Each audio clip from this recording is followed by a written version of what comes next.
Hi, I'm Rachel Donegan. I am the Howe Library's Emerging Technologies Librarian, and I am here to show you how to make something every week. This is Howe Makers. Hi, and welcome to Howe Makers. I'm Rachel Donegan, and today we are headed out into the woods to make fairy houses. It is a beautiful day out here, and I'm going to head out into the woods here, up this little slope, and find a good spot for a fairy house. Here we go.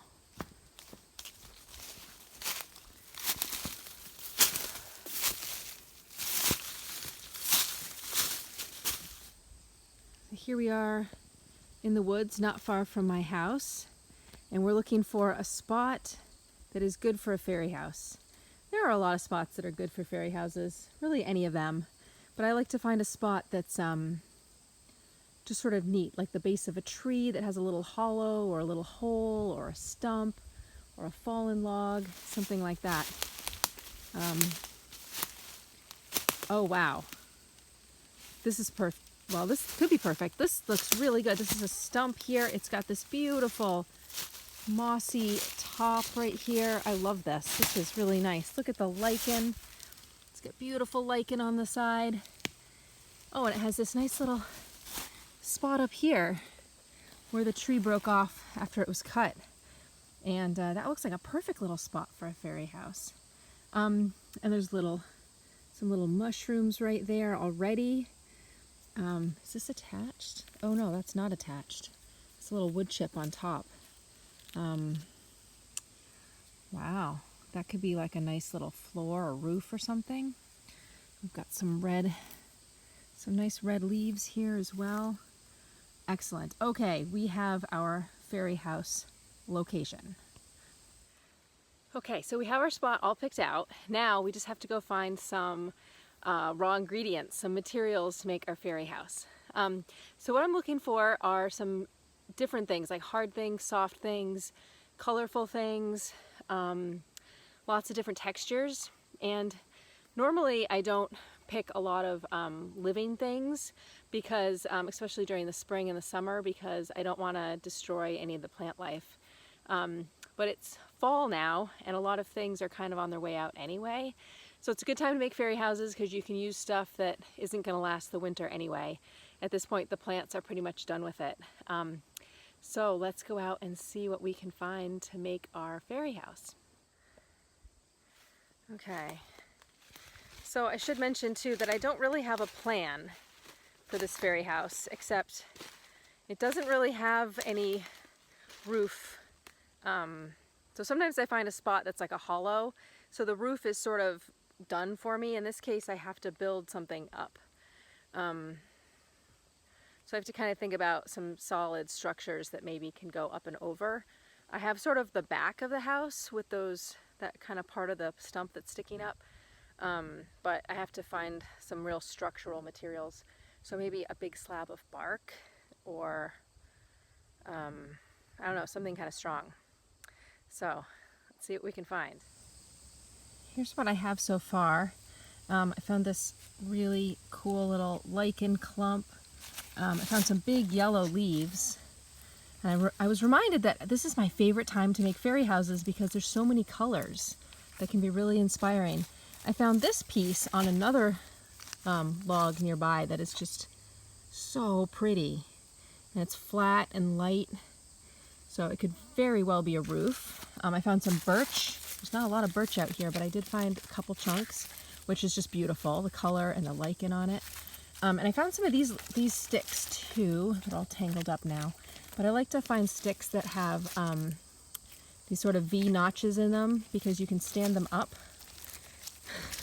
They're really tangled. Well, there we go. It's standing up on its own. So you can stand them up and weave around them or kind of lean things up against them. So I'm very excited about what I have so far. So what I usually do is I collect a bunch of stuff, go back, start building, and then I go, oh, I need a piece like this or a piece like this. But I did stop and put this stuff down because as I was hiking around, I found this, which is a crazy old abandoned piece of farm equipment. And I just love finding stuff like this. So there's no rule, I don't have any rule against using things that aren't natural in my fairy house. So if I can find a funky piece of something in this pile of debris, I will use it in my fairy house. So up behind my house is a cow pasture. And there's this like abandoned house up here, which is also really cool. So I had to do 2 trips from the abandoned farm equipment because I found so much stuff, including this very cool birch bark tube, and I found some acorn caps, 3 big ones. I have some barberry berries, which these are invasive, so I'm not going to spread those, but these woods are full of barberry. Like I just walked through a bunch. They're very pokey. I found a piece of bark that has this cocoon on it. I realize this is one of my other favorite things about making fairy houses is you find all these cool things, and you kind of wonder what they are.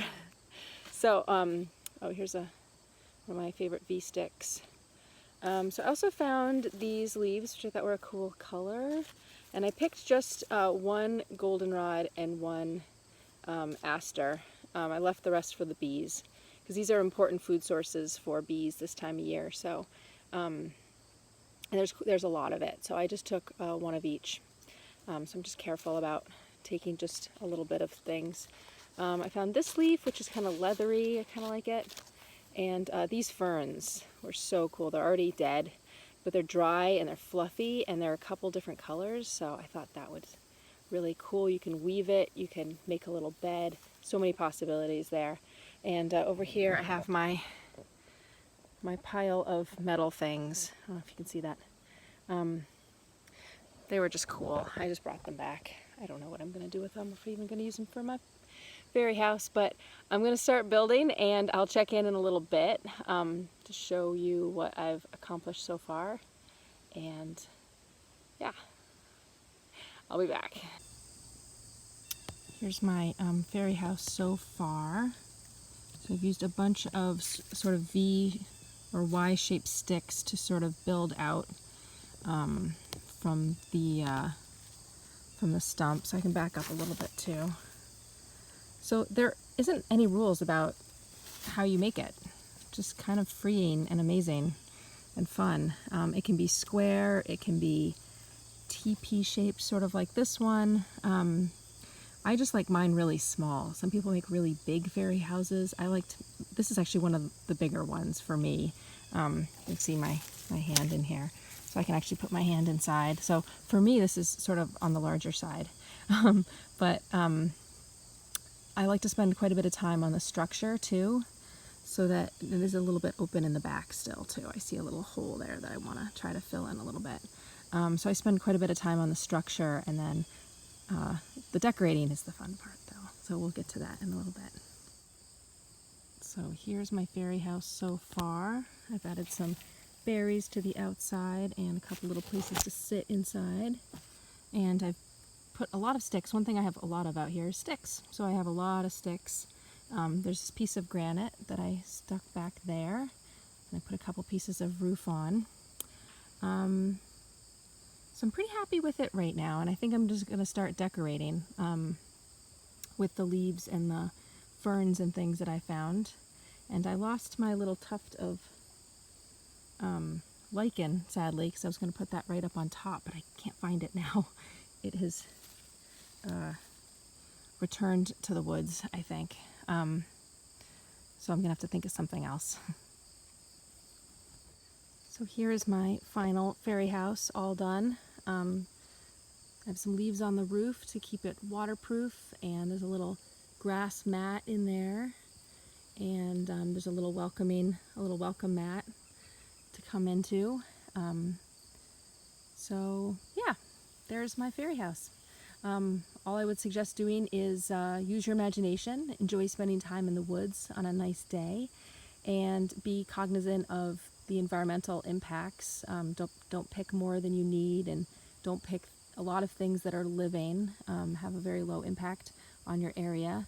And you can make a whole village of fairy houses if you wish. I hope you enjoyed this video and enjoyed making a fairy house with me, and I hope you enjoy going out and making your own fairy houses in your backyard or in the woods behind your house. And I'll see you next time on How Makers. Bye.